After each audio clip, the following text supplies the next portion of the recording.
All right, so we are looking at equilibrium problem solving introduction. We've actually already kind of introduced this with our last question on the previous worksheet. These questions are the baby step questions in terms of calculations. There's no algebra required on any of the problems we're about to do today, but starting tomorrow, we're going to be doing problems where we actually have to use algebra to solve them, and that's where having a graphing calculator will be helpful. It will not be required. I will show you how to solve the algebra tomorrow by hand, but for those who have a graphing calculator, you'll be able to use the solver feature of your calculator to avoid having to do some irritating algebra. So let's jump in with question 1. So the following reaction was studied at 200 degrees Celsius, and we see this reaction PCl5 reacts with water, makes HCl and POCl3. Everything is in the gas phase, so in the equilibrium expression for that, we would include all 4 of those species. The question says, at equilibrium. That phrase jumps out at me. Highlight it for yourself. At equilibrium, now there's a bit of a typo here. This shouldn't say at 100. It should say at 200 degrees Celsius, the temperature that was mentioned up above. A 2-liter flask contains this many moles of PCl5, this many moles of water, this many moles of HCl, and this many. So basically, it's just told me how many moles of all 4 substances are in a 2-liter container at equilibrium. So can you tell where this is headed? If we know the moles and we know the volume, we're going to be using the formula C equals N over V to convert them to concentrations. The question says, is this a homogeneous or heterogeneous equilibrium? Well, that's straightforward, I hope by now. We've done this a few times. This is a homogeneous equilibrium, and that's because everything in the reaction was in the same phase. Everything was gaseous in the reaction, so it's a homogeneous equilibrium. Part B says calculate the Kc value. This is a very simple question because back up in the beginning of the question, all of those numbers that it gave us were measured at equilibrium. If they're all measured at equilibrium, we're just going to set up the Kc expression and plug in the concentration values. So here we go. But we do need to know the concentrations of each one. So why don't we start with that? So at equilibrium, don't write too big. There's going to be a lot to put in here. So at equilibrium, the concentration of PCl5, I'm just going to write the formula once, and then from after that, I'll just put numbers in.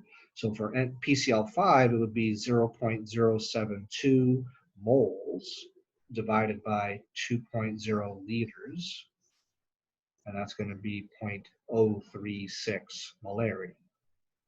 Do the same thing for the other 3 substances. So the concentration of the water. Now remember, we leave out liquids from the equilibrium expressions, but this water is not liquid. It's gas, it's gaseous, it's water vapor. So we're going to include it. This will be 0.058 moles divided by 2.0 liters. That's 0.029 molarity. The concentration of HCl is 0.82 moles divided by 2.0 liters, 0.41 molarity. And the last one, the concentration of the POCl3 is 0.64 moles divided by 2.0 liters, 0.32 molarity.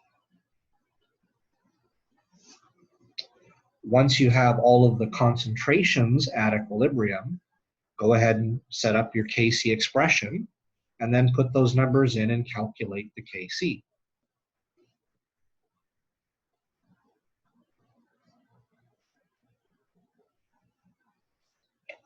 So the Kc expression for the reaction up above, the products on the top, the reactants on the bottom.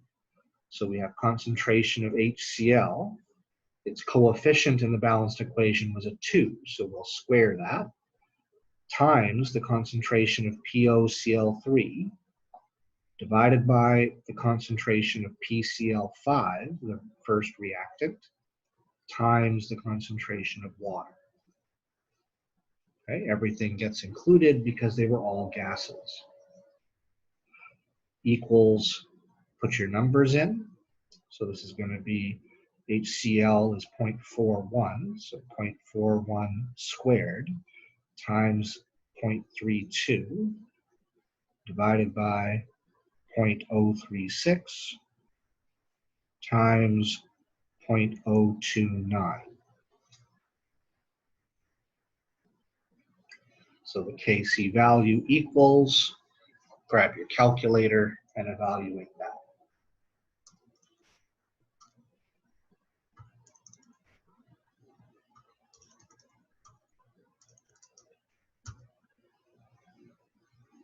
All of the concentrations have 2 significant digits, so keep 2 significant digits in your answer.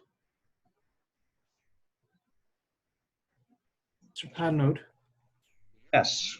If this reaction were not reversible, then If it weren't reversible, we wouldn't be discussing it in this unit, right? This unit is only about equilibrium, and that requires reversible reactions. okay, yeah. Really? So can't reach equilibrium if it's not reversible, right? That's right. Okay. Really? Okay. Logan, are you here this morning? No, Logan. Caden, are you here this morning? Yeah, I'm here. Caden, can you tell me the answer for this Kc? I got 51. All right, I got 51.5. Yeah, I got that as well. So if we're going to round that off to 2 digits, it would be 52, right? Not a big deal if you wrote 51, but technically 52. So there's the Kc value. All right. Anybody have a question about that? Then try part C. What's the Kc value for the reverse reaction? Now there's a long way to do that, and there's a very fast way to do that. The long way to do that would be to write the Kc expression again, but this time for the reverse reaction. So you'd write the expression upside down, and then put all your numbers back in and calculate it. That's the long way to do it. What's the fast way to do this? We saw this on yesterday's worksheet. If you have a reverse reaction, the Kc is simply the reciprocal, right, of the Kc for the forward reaction. So the Kc for the reverse reaction would be 1 over 52, the reciprocal of the Kc for the forward reaction. And the logic there is simply, in the reverse reaction, what used to be the products are now your reactants. And what used to be reactants are now your products. So in the Kc expression, things simply move from the top to the bottom and from the bottom to the top. And so you're just taking the reciprocal of the Kc. So 1 divided by 52 is 0.019.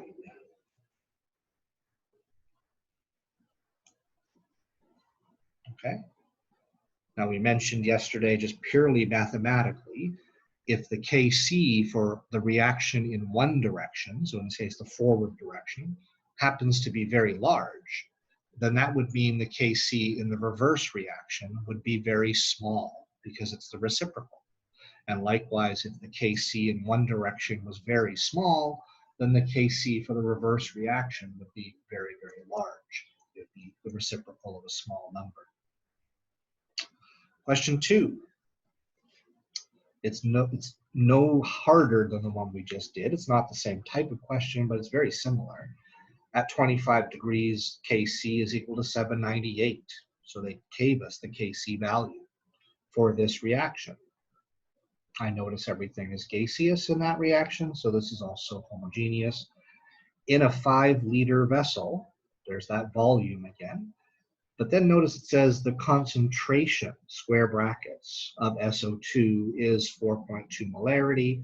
The concentration of SO3 is 11 molarity. Those were at equilibrium.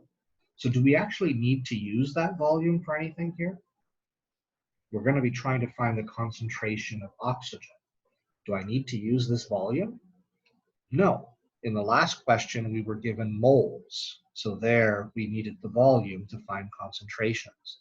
In this question, we're given the volume, but we actually don't need to use it for anything because we already have concentrations given in the question. So it's a bit of an extraneous information. So we're trying to find the oxygen at equilibrium. And we know 2 of the 3 things at equilibrium, and we know the Kc value. Can you see what we're about to do? Start by writing your Kc expression. The Kc for this reaction would be concentration of SO3 squared divided by the concentration of SO2 squared times the concentration of oxygen. Now look at that not through chemistry eyes, but just through math eyes. It's an equation. And don't we know everything in this equation except the oxygen? Don't we know the Kc? Yes, we do. Don't we know the SO3 and the SO2 concentrations? Yes, we do. And the only thing we don't know is oxygen. So this is no longer chemistry, this is just algebra. Can you rearrange the equation so it says concentration of O2 equals? Okay. How do you get the O2 out of the denominator? Well, I guess we'd have to multiply both sides by oxygen. But then we'd have Kc times oxygen. And to get oxygen itself, I would divide by Kc. So what I'm going to do is say oxygen equals the SO3 squared divided by the SO2 squared times the Kc. Does anybody need that algebra explained again? So everybody here is good with that algebra. Okay, plug your numbers in and we're done. So the SO3's concentration was 11.0 molarity squared divided by the SO2's concentration, which was 4.20 molarity, also squared, and the Kc was 798. So the oxygen concentration, grab your calculator and evaluate that.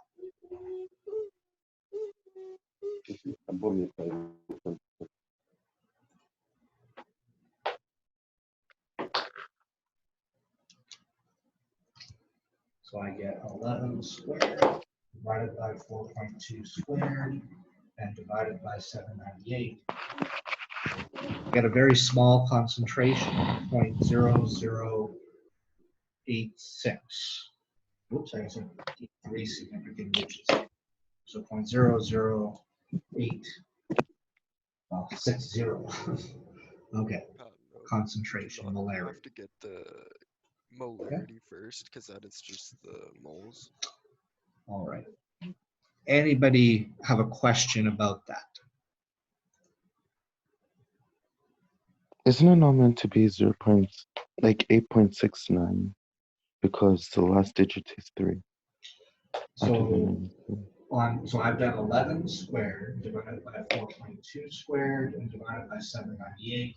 My calculator says 0.008595. So on my calculator screen, whoops. Oh, okay. I made a mistake. I'm sorry. Yeah, that's okay. If your only mistake is a rounding error, that's not a big deal.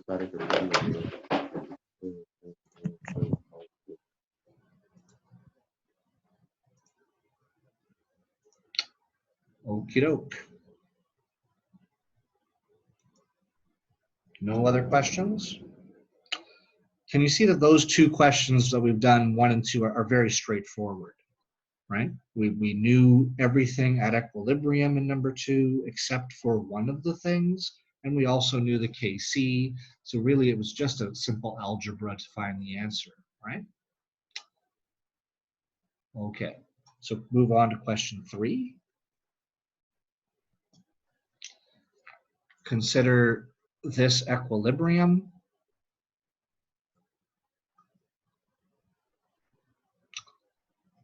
I see some people chatting with each other. That's not a bad thing. If you like to chat, go for it. But feel free to interrupt and ask me a question if you like as well. Okay. So NOCl is decomposing and it's forming NO and chlorine.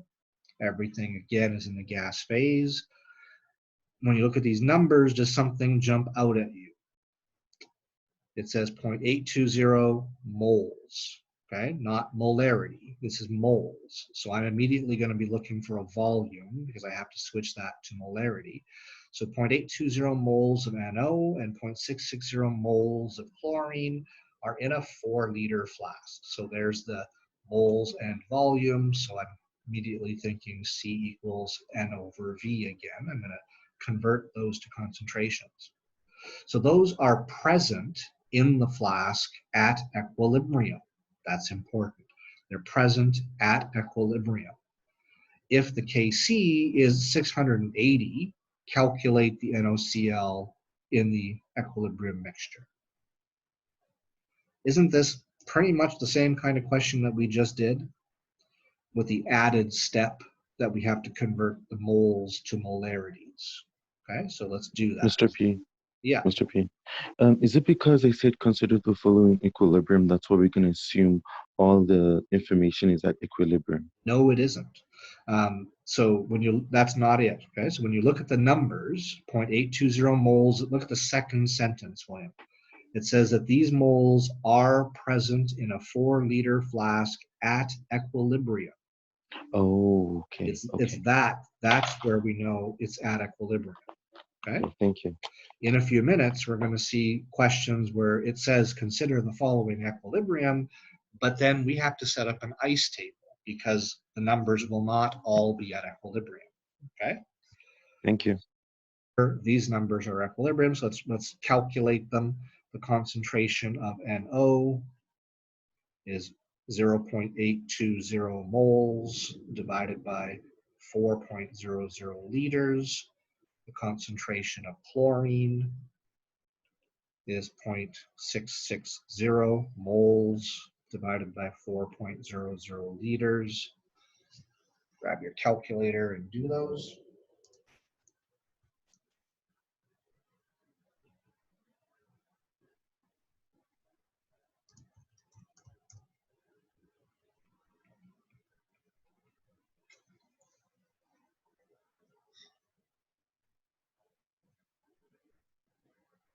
All right, so just like in question 2, we know all of the concentrations except for one. And we're going to go calculate the one that we don't know because we also know the Kc value. So let's set up the Kc expression.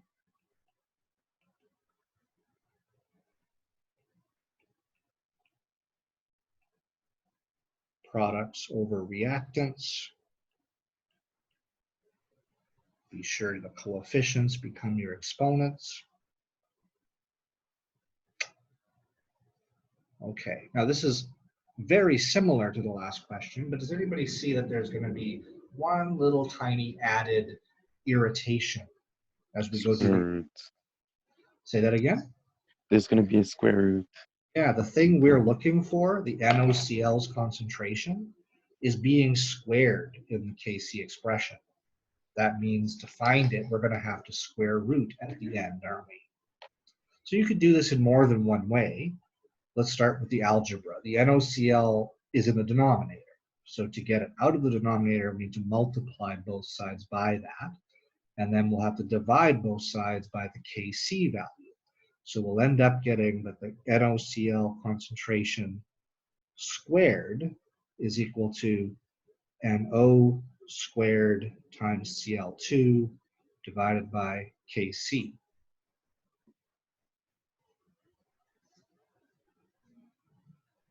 If you want it, you can either plug your numbers in right now and calculate NOCl squared and then square root the answer. Or we could square root this right now. We could say the concentration of NOCl will be the square root of all that stuff.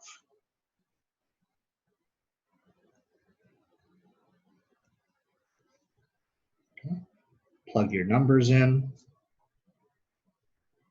Square root of the NO is 0.205. That's got to be squared times the CL2, 0.165, divided by the KC, which was 680. I'll put my answer up here. Now, there's one little irritating significant digit issue, 680. Technically, that looks like it has only 2 significant digits. The 0 at the end shouldn't be significant the way it's written there.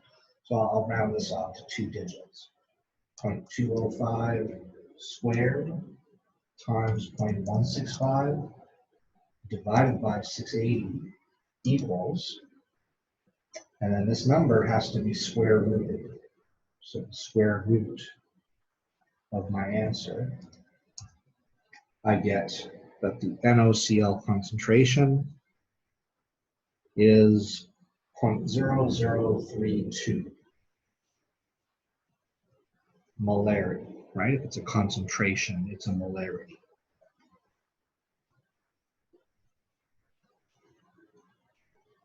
Okay. Anybody have a question about that?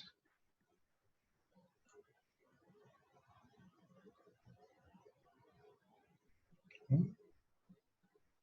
Are we good? Mr. Proudno, quick question. Soon. So we calculate the numbers first, then we square it? Like we just square root it? So what I did was on my, you can do this in more than one way, but what I did on my calculator was I put all of these numbers on the calculator, 0.205 squared times 0.165 divided by 680 equals, then I square rooted the answer. All right. You could also have typed the square root symbol at the beginning and put everything in brackets under the square root symbol. Okay? All right. Okay, thank you. No problem. Anybody still working on that?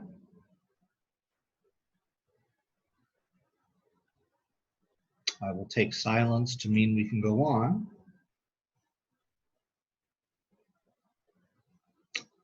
Okay. Question number 4. Read this question and see if you can tell how it's different from the ones we were just doing. A chemist placed 0.8 moles of carbon dioxide into a 100 milliliter flask. So again, there's a moles and there's a volume. There's a little bit of an irritation. The volume is in milliliters, not liters, but that doesn't bother me too much. And then it says the following equilibrium was established. But did you notice that phrase right at the beginning? The chemist placed this into the flask. So William was talking with us earlier. If this is being placed into the flask, this is not the equilibrium conditions, is it?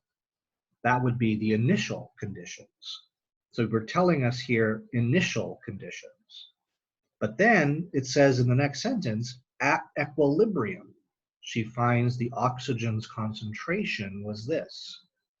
So that first 2 sentences told me information about the beginning of the reaction, and it also tells me information about the equilibrium conditions. That's a clue that in part B, where if it didn't tell me to do this, I would know we would need to set up an ice table to solve for this problem. Okay? Okay, before we get to that, let's do part A. You put 0.8 moles of CO2 in the 100 ml flask. Why don't we calculate its concentration? So at the start, the concentration of CO2 would be moles divided by volume. So 0.800 moles. Now, I normally don't like people doing things just in their head, but 100 milliliters is how many liters? 100 milliliters. Just divide by 1,000, right? That's 0.100 liters. So 0.8 divided by 0.1 means we have 8.00 molarity. Okay, so the initial carbon dioxide is 8 molarity. At equilibrium, the oxygen is 0.12 molarity. So here's a new concept. Okay, we haven't discussed this yet. Is Kc likely to be large or small? Okay, the size of a Kc value is very important. If you think of Kc as being a very rough approximation, it's concentration of products divided by concentration of reactants. I say that's a very rough approximation because it ignores the exponents and things like that. But if we think of it as just a ratio of products over reactants, then we can think of it like a fraction. Then what would it mean if this fraction, this Kc value, what would it mean if it were very large? How could you get a very large Kc? Well, if a fraction is very large, then there's two possibilities. Either you have lots and lots of product, or I suppose, you have very little reactants. So if Kc is large, it means that the reaction produced lots of product, and as a result, there's very little reactant left. Does that make sense? When Kc is large, the reaction produces lots of products. Some people say the products are favored because you produce lots of products. Products are favored. You can also say the reaction has a very high percent completion. Okay, maybe 80 or 90% of your reactants got used up. But what if Kc were small? Well, then the reverse would be true. If Kc was small, then that would mean you'd have lots and lots of reactants left. If you get a very small answer for Kc, you're dividing by a large number, right? It gives you a small answer. Or you've made very little product. So when Kc is small, products are not favored. The reactants are favored instead. You'll have lots of unreacted material, and you'll have produced very little product. Okay? Grade 11 Stoic Geometry. Do you remember talking about percent yield?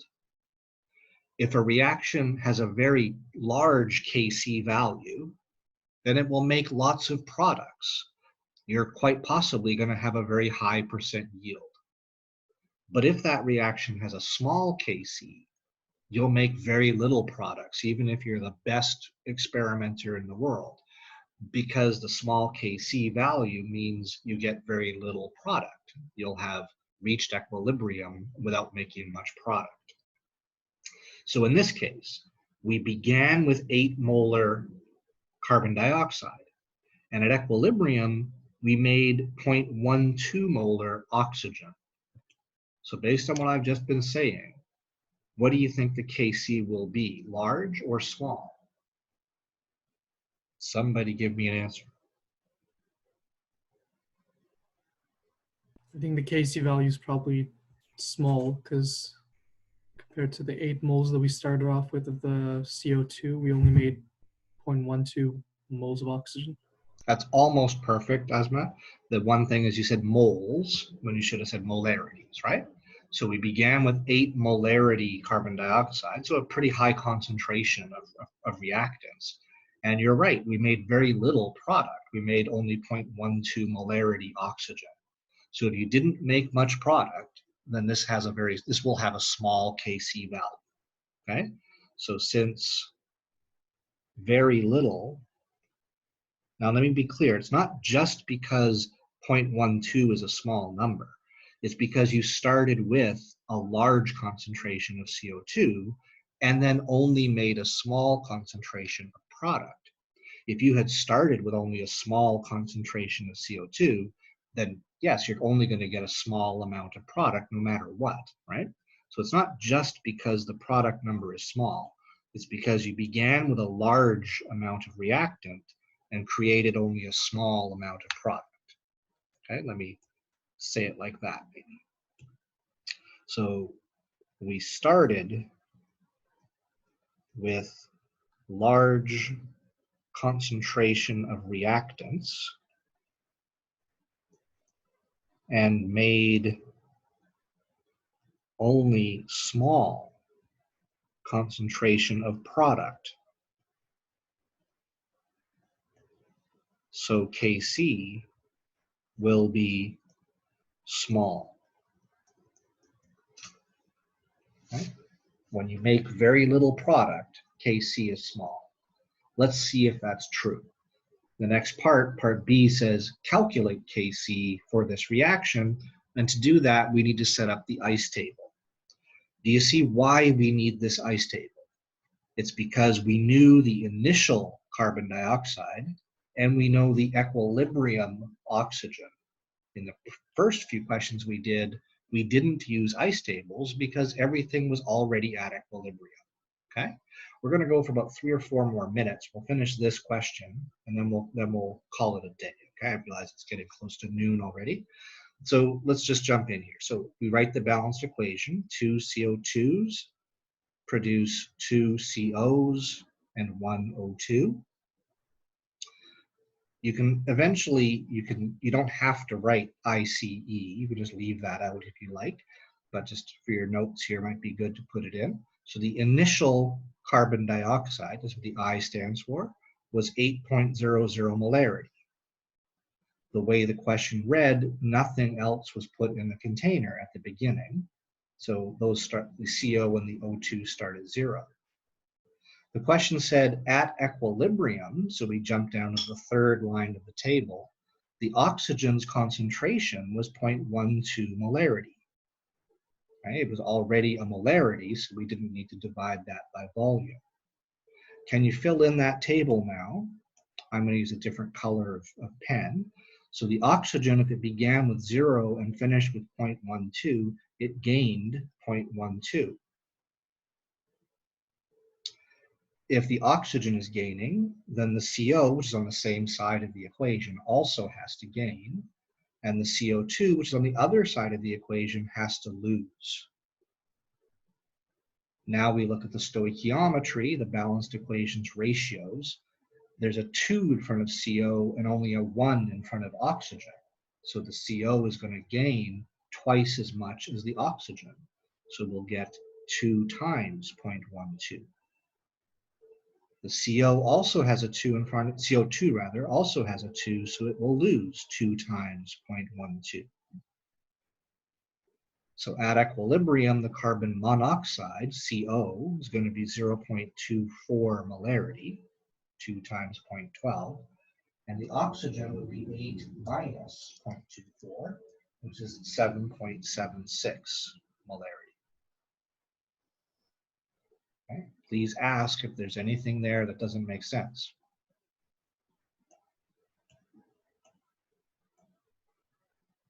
So we're trying to calculate the Kc value. So write the Kc expression, concentration of CO squared times oxygen divided by CO2 squared, and plug your numbers in and get the value. Remember to use the equilibrium numbers from the third line of the ICE table when you're calculating Kc. So this will be 0.24 squared times 0.12 divided by 7.76 squared. Now we said back in part A that we expect this to be a small number. Let's see if we're right. 0.24 squared times 0.12 divided by 7.76 squared. And sure enough, it's a pretty small number. We get, let's see, we'll keep 2 significant digits here. So 1.1 times 10 to the negative 4, or 0.00011, if you prefer to write it like that. Okay, so the Kc value, like we said earlier, is a small value. And finally, let's finish with part C. What is the Kc for the reaction? Same reaction, but balanced in a different way. So compare that equation back to the original equation and notice that it's the same direction. The CO2 is on the left and the CO and the O2 are on the right, but we multiplied the original equation by 1/2. So we multiplied the original equation by 1/2. If you did yesterday's assignment, you know what to do now to find the KC. So the KC for this, we'll call it KC prime. You can also just call it KC if you prefer, will be the old KC, so 1.1 times 10 to the minus 4. And if we multiplied the original equation by 1/2, we raise that to the power of 1/2, or we square root it on our calculator. And I get 0.011 as my answer. All right. Folks, I want you to do a couple of things for homework tonight, okay? So we've left questions 5 and 6 on this worksheet. I'd like you to give them a try, okay? And they're not going to be exactly the same as the ones we've done, but they're going to be very similar. See if you can figure out questions 5 and 6 on this worksheet. Then I'm going to post a few questions from your supplementary problems as well that you can practice from there, okay? I'll make this due on Thursday, so if you have questions about it, you can log in either tomorrow morning or Thursday morning and get some help before our morning math session. I'm sorry, our morning chemistry session. All right. Anybody have any questions before we log off today? Will you begin the next meeting by going over number 5 and 6? Yes, I will, for sure.